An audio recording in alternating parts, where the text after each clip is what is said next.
Strong coffee. Thanks ಪುಟ್ಟ. ಸ್ಫೂರ್ತಿ, ನಿಮ್ಮಮ್ಮ ಎಲ್ಲಮ್ಮ ಕಾಣ್ತಾನೆ ಇಲ್ವಲ್ಲ? ಅಮ್ಮ ದೇವಸ್ಥಾನಕ್ಕೆ ಹೋಗಿದ್ದಾರೆ ಅಪ್ಪಾಜಿ.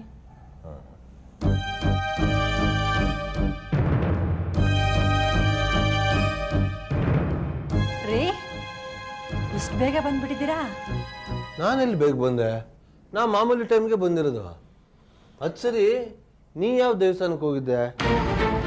ಅದು ಗಣೇಶನ ದೇವಸ್ಥಾನಕ್ಕೆ. ಇವತ್ತು ಸಂಕಷ್ಟ ಚತುರ್ಥಿ ಅಲ್ವಾ, ಅಭಿಷೇಕ ಅರ್ಚನೆ ಪೂಜೆ ಆಗೋದು ಲೇಟ್ ಆಯ್ತು. ಓಹೋ, ನಮ್ಮ ಮನೆಗೆ ಬಂದಿರೋ ಸಂಕಷ್ಟ ಪರಿಹಾರ ಆಗ್ಲಿ ಅಂತ ಪೂಜೆ ಮಾಡಿಸ್ಕೊಂಡ್ ಬಂದ್ಯಾ?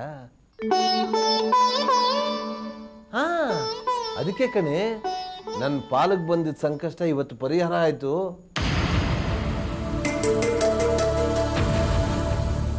ಏನ್ರಿ ಅದು ಪರಿಹಾರ ಆಗಿರೋದು?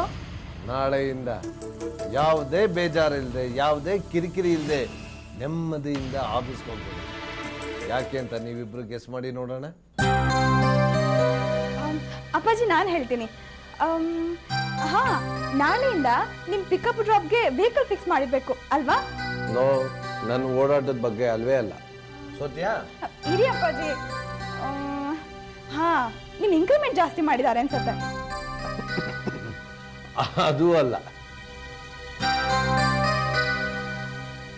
ಇನ್ನೊಂದು ಚಾನ್ಸ್ ಕೊಡ್ತೀನಿ, ಲಾಸ್ಟ್ ಚಾನ್ಸ್. ಅಪ್ಪಾಜಿ, ನೀವು ಅರ್ಜೆಂಟ್ ಮಾಡಬೇಡಿ. ಹಾ, ನಂಗೆ ಗೊತ್ತಾಯ್ತು. ನಿಮ್ಮ ಅಕೌಂಟ್ ಸೆಕ್ಷನ್ಗೆ ಹೆಲ್ಪ್ ಆಗಲಿ ಅಂತ ನಿಮ್ಮ ಮ್ಯಾನೇಜರು ಹೊಸ ಕಂಪ್ಯೂಟರ್ ತಂದಿದ್ದಾರೆ. I am right? No, you are wrong. ನಮ್ಮ ಮ್ಯಾನೇಜರು ಈ ಅಕೌಂಟೆಂಟ್ಗೆ ಅನುಕೂಲ ಆಗಲಿ ಅಂತ ತಮ್ಮ ಜಾಗನೇ ಖಾಲಿ ಮಾಡಿದ್ದಾರೆ. ನನಗೇನು ಅರ್ಥ ಆಗಲಿಲ್ಲ ಅಪ್ಪಾಜಿ. ನಮ್ಮ ಮ್ಯಾನೇಜರ್ ಸಾಹೇಬ್ರು ಅವ್ರು ಮಾಡಿದ ಕರ್ಮಕ್ಕೆ ಸಸ್ಪೆಂಡ್ ಆಗಿ ಮನೇಲಿ ಕೂತಿದ್ದಾರೆ.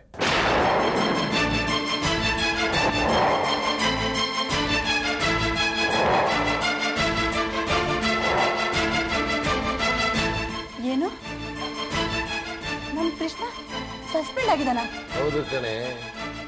ಪರ್ಸೆಂಟೇಜ್ ಅನ್ನು ಎಂಜಿಲ್ ಕಾಸಕ್ಕೆ ಆಸೆ ಪಟ್ಟು ಸಿಕ್ಕಿದವ್ರಿಗೆಲ್ಲ ಲೋನ್ ಕೊಡಿಸ್ತಿದ್ರು ನಮ್ಮ ಸಾಹೇಬ್ರು ಅಂತ ಅವತ್ತು ಹೇಳಲಿಲ್ವಾ?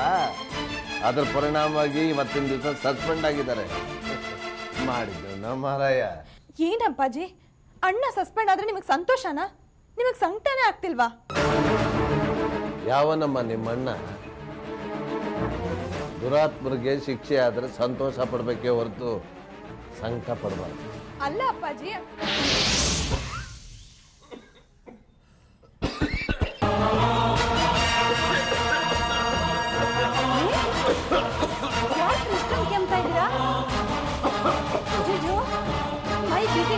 ಜ್ವರ ಬಂದಿದೆ ಕಣ್ರಿ. ನಮ್ ಬೆಳಗ್ಗೆ ತಂಡಿಲಿ ಜಾಗಿಂಗ್ ಹೋಗ್ಬೇಡಿ ಅಂತ ಹೇಳಿದ್ರು ಕೇಳೋದಿಲ್ಲ. ನಡ್ರಿ ಶಾಪಿಗೆ ಹೋಗೋಣ. ಇದೆಲ್ಲ ಯಾವ ಸೀಮೆ ನೆಗಡಿ ಕೆಮ್ಮು ಜ್ವರನೇ. ನಿನ್ನೆ ಮಳೆಲ್ ನೆನ್ನಲ್ಲ, ಅದಕ್ಕೆ ಜ್ವರ ಬಂದಿದೆ. ನಮ್ಮ ಸ್ಫೂರ್ತಿ ಕೈಯಾರ ಬಿಸಿ ಬಿಸಿಯಾಗಿ ಶುಂಠಿ ಕಷಾಯ ಮಾಡಿಸ್ಕೊಂಡು ಕುಡಿದ್ರೆ ಎಲ್ಲ ಹೊರಟೋಗುತ್ತೆ. ಮಾಡ್ಕೊಡ್ತೀಯಮ್ಮ? ಮಾಡ್ತೀನಿ ಅಪ್ಪಾಜಿ. ಆದ್ರೆ ನೀವು ನಾಳೆಯಿಂದ ಜಾಗಿಂಗ್ ಹೋಗ್ಬಾರ್ದು, ಸರಿನಾ? ಏನಮ್ಮ ಹೀಗನ್ಬಿಟ್ಟೆ? ನಾನು ಹೋಗ್ಲಿಲ್ಲ ಅಂದ್ರೆ ಎಷ್ಟೊಂದು ಜನಕ್ಕೆ ತೊಂದರೆ ಆಗ್ಬಿಡುತ್ತೆ. ಅವ್ರಗಳಿಗೆಲ್ಲ ಸುದ್ದಿ ಕೊಡೋರು ಯಾರು? ಯಾವ ಸುದ್ದಿ ರೀ? ಯಾರಿಗೆ ಹೇಳ್ಬೇಕು? ಅದೇ ಕಡೆ, ಈಗ ನಾನು ಜಾಗಿಂಗ್ ಹೋದಾಗ ಅಲ್ಲಿ ನಂಗೆ ತುಂಬಾ ಜನ ಫ್ರೆಂಡ್ಸ್ ಆಗ್ಬಿಟ್ಟಿದಾರಲ್ಲ, ಅವರೆಲ್ರಿಗೂ ಪ್ರತಿನಿತ್ಯ ಸುದ್ದಿ ಮುಟ್ಟಿಸ್ಬೇಕು. ಇಲ್ಲ ಅಂತಂದ್ರೆ ಅವ್ರಿಗೆ ನಷ್ಟ ಆಗುತ್ತೆ, ನನಗೆ ಕಷ್ಟ ಆಗುತ್ತೆ. ರೀ, ಪರವಾಗಿಲ್ಲ, ನೀವು ಸುದ್ದಿ ಹೇಳ್ತಾ ಇದ್ರೆ ನಿಮ್ಮ ಸ್ನೇಹಿತರೇನು ದಡ್ಡರಾಗೋದಿಲ್ಲ. ಅವರು ಪೇಪರ್ ಓದಿ ಸುದ್ದಿ ತಿಳ್ಕೊತಾರೆ ನೋಡಿ.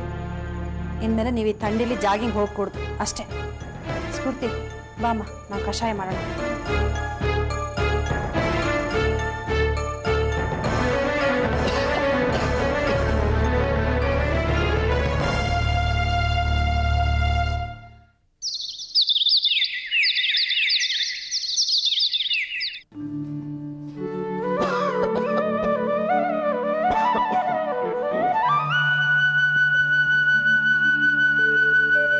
ಅಪ್ಪಾಜಿ, ರಾತ್ರಿ ಎಲ್ಲ ಚಳಿ ಅಂತ ನಡಕ್ತಾ ಇದ್ರಿ, ಜ್ವರ ಬಂದು ಕೆಮ್ತಾ ಇದ್ರಿ ನೀವು.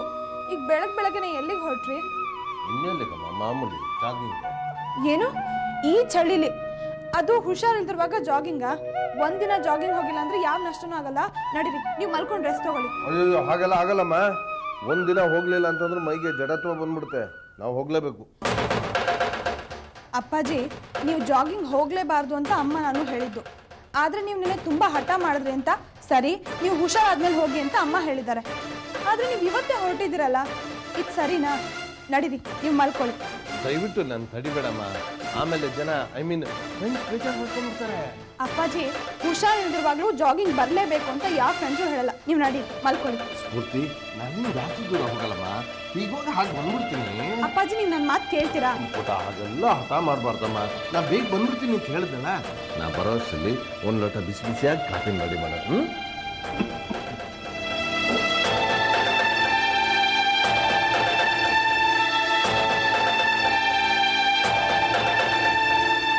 ಅಪ್ಪಾಜಿ ಜಾಗಿಂಗ್ಗೆ ಹೋಗ್ತಾರಾ ಅಥವಾ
ಜಾಗಿಂಗ್ ಹೋಗೋದು ಬೇಡ ಅಂದ್ರೆ ಹೋಗೋದು ಅಲ್ದಲೆ ಇಷ್ಟೊತ್ತವರೆಗೂ ಸುಸ್ತಾಗೋವರೆಗೂ ಓಡ್ಕೊಂಡು ಬಂದಿದ್ದೀರಾ.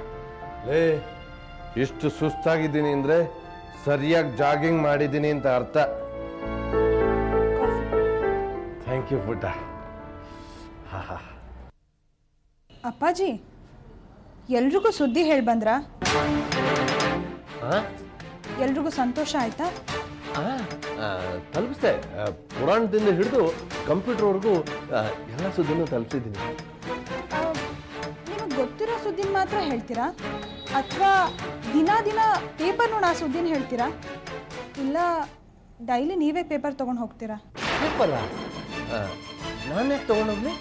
ಅದೇ ಅಪ್ಪಾಜಿ, ನೀವು ಪಾರ್ಕಲ್ಲಿ ಕುತ್ಕೊಂಡು ಪೇಪರ್ ಓದ್ತೀರಾ, ಅದನ್ನೆಲ್ಲ ಅವ್ರು ಕೇಳಿಸ್ಕೋತಾರ ಅಲ್ವಾ ಅಂದೆ. ಕೆಲವು ಸಲ ಹಾಗೂ ಮಾಡ್ತೀನಿ. ಖುಷಿ, ನನಗೆ ಆಫೀಸಿಗೆ ಟೈಮ್ ಆಯಿತು. ನೀರು ರೆಡಿ ಆಗಿದೆಯಲ್ಲ?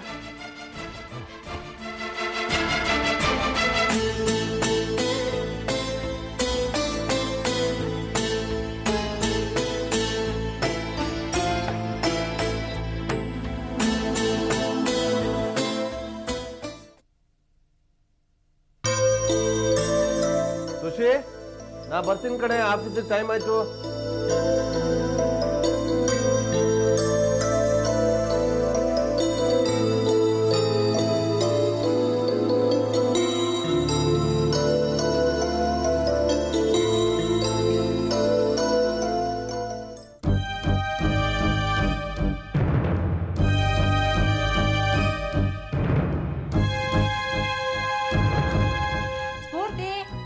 ಸ್ನಾನ ಆಯ್ತಾ?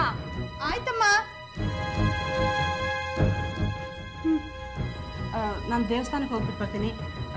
ಬಾಗಿಲು ಹಾಕ್ಕೊಂಡಿರು. ಬರ್ತಾ ಪಾರಾಯಣನೂ ಮುಗಿಸ್ಕೊಂಡು ಬಂದ್ಬಿಡ್ತೀನಿ. ಒಂಚೂರು ಲೇಟ್ ಆಗುತ್ತೆ ಆಯಿತಾ?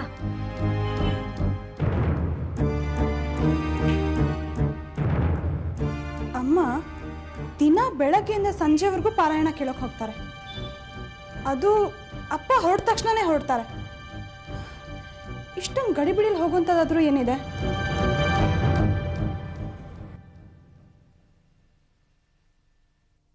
ಏನು ವಿಷಯ ಅಂತ ನಾನು ತಿಳ್ಕೊಳ್ಳೇಬೇಕು.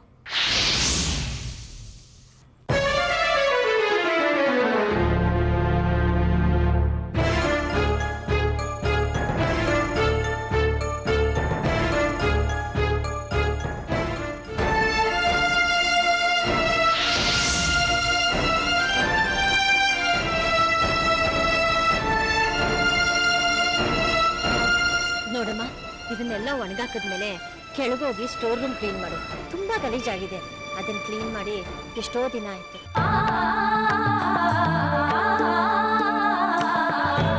ಆಯ್ತಮ್ಮ.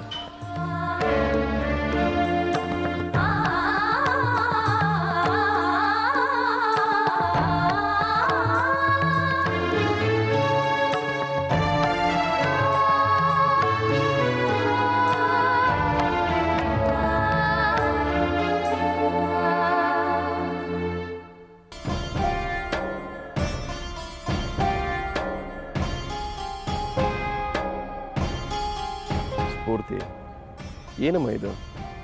ಏನೋ ವಿಷಯ ಹೇಳಲೇಬೇಕು ಅಂತ ಕರೆಸಿ ಯಾಕೆ ಈ ಥರ ನೋಡ್ತಾ ಇದೆಯಾ? ಅಣ್ಣ, ನೀವಿಬ್ರು ಎಷ್ಟು ಚೆನ್ನಾಗಿದ್ದೀರ. ನಿಮ್ಮನ್ನು ನೋಡಿದ ತಕ್ಷಣ ನೀವು ಒಳ್ಳೆಯವರು ಅಂತ ಅನ್ಸತ್ತೆ. ಇಬ್ರು ಒಳ್ಳೊಳ್ಳೆ ಕೆಲಸದಲ್ಲಿದ್ದೀರ, ಚೆನ್ನಾಗಿ ಸಂಪಾದನೆನೂ ಮಾಡ್ತಾ ಇದ್ದೀರ. ಆದರೂ ಕೂಡ ನಿಮ್ಮನ್ನು ಹೆತ್ತೋರ್ಗೆ ಯಾಕ್ರಣ್ಣ ಈ ಥರ ಕಷ್ಟ? ಪೂರ್ತಿ ಏನು ಹೇಳ್ತಾ ಇದೀಯ ನೀನು? ಅಪ್ಪ ಅಮ್ಮನಿಗೆ ಏನಾಯ್ತು? ಇನ್ನೇನಾಗುತ್ತೆ, ಮನೇಲಿದ್ದವು ನಾನೊಬ್ಬ, ನನ್ನನ್ನು ಆಚೆಗೆ ಹಾಕಿದ್ರು. ಈಗ ಯಾವುದಾದ್ರೂ ಕಾಯಿಲೆ ಬಂದು ಮಲ್ಕೊಂಡಿರ್ತಾರ ಅಷ್ಟೇ. ಎಷ್ಟು ಚೆನ್ನಾಗಿ ಅರ್ಥ ಮಾಡ್ಕೊಂಡಿದ್ಯಣ್ಣ. ಅಪ್ಪ ಹುಷಾರಿಲ್ಲದೆ ಮಲ್ಕೊಂಡಿಲ್ಲ, ಬದಲಾಗಿ ಹುಷಾರಿಲ್ದಿದ್ರು ಕೆಲ್ಸಕ್ಕೆ ಹೋಗ್ತಾ ಇದ್ದಾರೆ. ಏನ್ ಕೆಲಸ ಗೊತ್ತಾ? ಬೆಳಗ್ಗೆ 5 ಗಂಟೆಗೆ ಎದ್ದು ಜಾಗಿಂಗ್ ಅಂತ ಸುಳ್ಳು ಹೇಳಿ ಬೀದಿಲಿ ಮನೆ ಮನೆಗೆ ಪೇಪರ್ ಹಾಕ್ತಿದ್ದಾರೆ.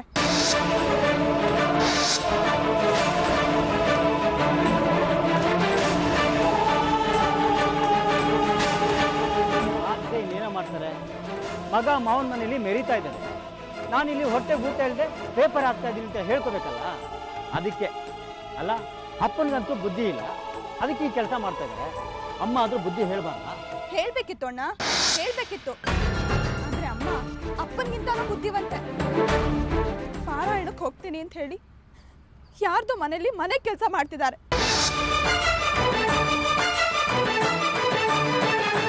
ಪೂರ್ತಿ ಏನು ಹೇಳ್ತಾ ಇದೆಯಾ?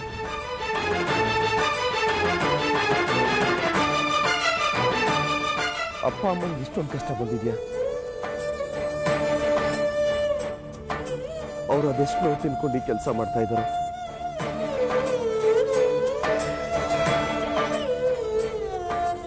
ಇವತ್ತು ನನಗನ್ನಿಸ್ತಾ ಇದೆ, ಈ ಪ್ರಪಂಚದಲ್ಲಿ ನತದೃಷ್ಟ ಅಂದ್ರೆ ನಾನೇ ಅನ್ಸುತ್ತೆ. ಅಪ್ಪ ಅಮ್ಮ ಇಷ್ಟೊಂದು ಕಷ್ಟ ಅನುಭವಿಸ್ತಾ ಇದ್ರು, ಅವ್ರಿಗೆ ಸಹಾಯ ಮಾಡಕ್ಕಾಗದೇ ಇರೋ ಅಸಹಾಯಕ ಸ್ಥಿತಿಗೆ ಬಂದ್ಬಿಟ್ಟಿದ್ದೀನಿ ನಾನು ಏನಮ್ಮ ಮಾಡ್ಲಿ? ಅಸಹಾಯಕ ಸ್ಥಿತಿಗೆ ಬಂದಿರೋದು ನಾವಲ್ಲ, ಅವ್ರು ನಮ್ಮನ್ನು ಅಸಹಾಯಕ ಸ್ಥಿತಿಗೆ ಬರೋ ಹಾಗೆ ಮಾಡಿದ್ದಾರೆ. ಯಾಕೆ ಹೇಳು? ಇಬ್ರು ಗಂಡು ಮಕ್ಳಿದ್ರು ನೋಡ್ಕೋತಿಲ್ಲ ಅಂತ ಹೇಳ್ಕೋಬೇಕಲ್ಲ. ಅದಕ್ಕೆ ಇಂಥ ಕೆಲಸ ಮಾಡಿದ್ರೆ ಮಕ್ಕಳು ಮರ್ಯಾದೆ ಏನಾಗುತ್ತೆ, ಬೀಗರು ಮರ್ಯಾದೆ ಏನಾಗುತ್ತೆ ಅಂತ ಸ್ವಲ್ಪನಾದ್ರೂ ಯೋಚನೆ ಮಾಡಬಾರ್ದು. ಎಂಥ ಮಾತಾಡ್ಬಿಟ್ಟಣ್ಣ. ಒಂದು ಅಮೂಲ್ಯವಾದ ವಸ್ತು ಕೆಸರಲ್ಲಿ ಬಿತ್ತು ಅಂತ ಸಂಕಟ ಪಡೋದು ಬಿಟ್ಟು ಅದು ಬಿದ್ದಾಗ ಕೆಸರು ಸಿಡಿತಲ್ಲ ಅಂತ ವ್ಯಥೆ ಪಡ್ತಾ ಇದ್ಯಾ?